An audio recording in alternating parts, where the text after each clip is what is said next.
সুপ্রিয় দর্শক, এই জীবনের সংগ্রামে রাগ আমাদের হৃদয়ে অজান্তেই বাসা বাঁধে। গৌতম বুদ্ধ বলেছিলেন, রাগ পুষে রাখা যেন বিষ পান করা আর আশা করা যে তা অন্যকে ক্ষতি করবে। বুদ্ধের শিক্ষাগুলি আমাদের স্মরণ করিয়ে দেয় যে রাগ আমাদের মনের শান্তি নষ্ট করে এবং আমাদের নিজেদেরই ক্ষতি করে। এটি আমাদের জীবনে বিষের মতো কাজ করে, যা আমাদের সুখ ও সম্পর্ককে ধ্বংস করে। রাগ আমাদের জীবনের একটি স্বাভাবিক অনুভূতি। এটা মানুষের ভেতরে জন্মগতভাবেই বিদ্যমান।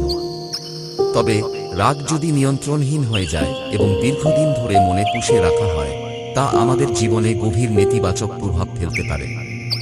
বুদ্ধদেবের উক্তি, রাগ পুষে রাখা যেন বিষ পান করা আর অপেক্ষা করা যে তা অন্যের ক্ষতি করবে, এই সত্যকে গভীরভাবে বোঝায়। এই বক্তব্যে রাগের ক্ষতিকারক প্রভাব এবং আমাদের নিজের উপর তার প্রভাব কিভাবে পড়ে তা তিনি তুলে ধরেছেন। রাগ এবং তার উৎস।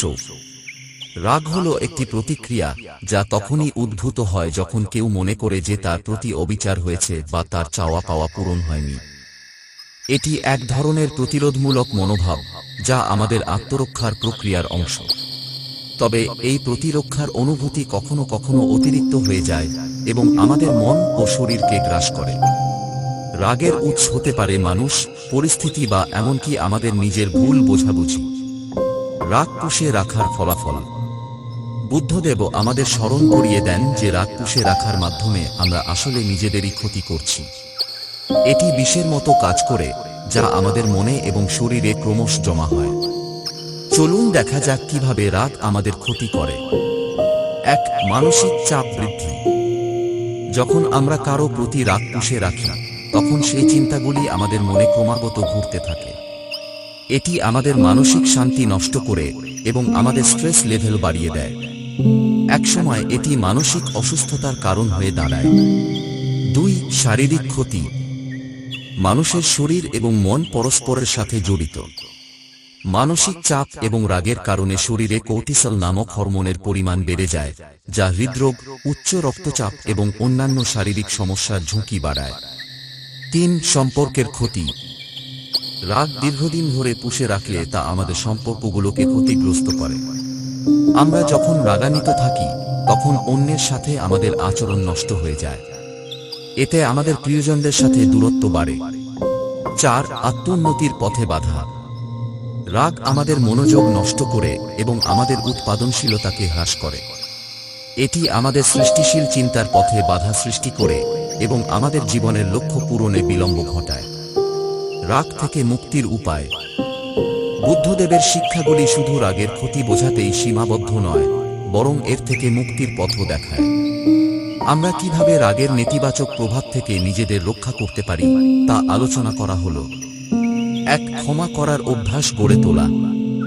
ক্ষমা করা মানে অন্যের ভুল মেনে নেওয়া নয়, বরং নিজেকে মানসিক শান্তি দেওয়া।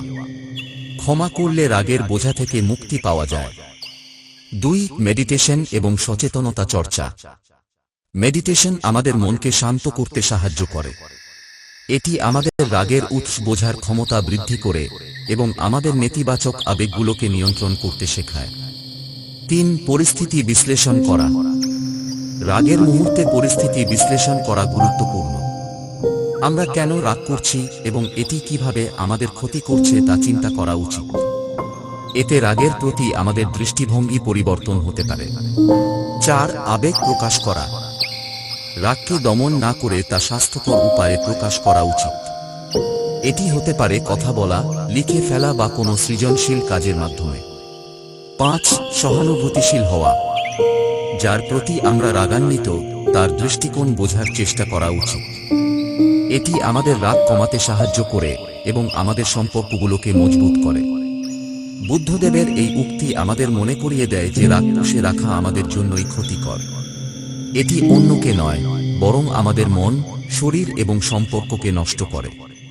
তাই রাগকে বোঝা এবং তার থেকে মুক্তি পাওয়ার জন্য সচেতন প্রচেষ্টা করা জরুরি। ক্ষমা, সহানুভূতি এবং সচেতনতার মাধ্যমে আমরা রাগের বিষ থেকে মুক্তি পেতে পারি এবং আমাদের জীবনকে আরও শান্তিপূর্ণ ও সুখময় করে তুলতে পারি। আমাদের এই চ্যানেলে দেওয়া ভিডিওগুলি যদি আপনাদের ভালো লেগে থাকে তবেই আমাদের চ্যানেলটি সাবস্ক্রাইব করুন, লাইক ও শেয়ার করুন আমাদের ভিডিওগুলি।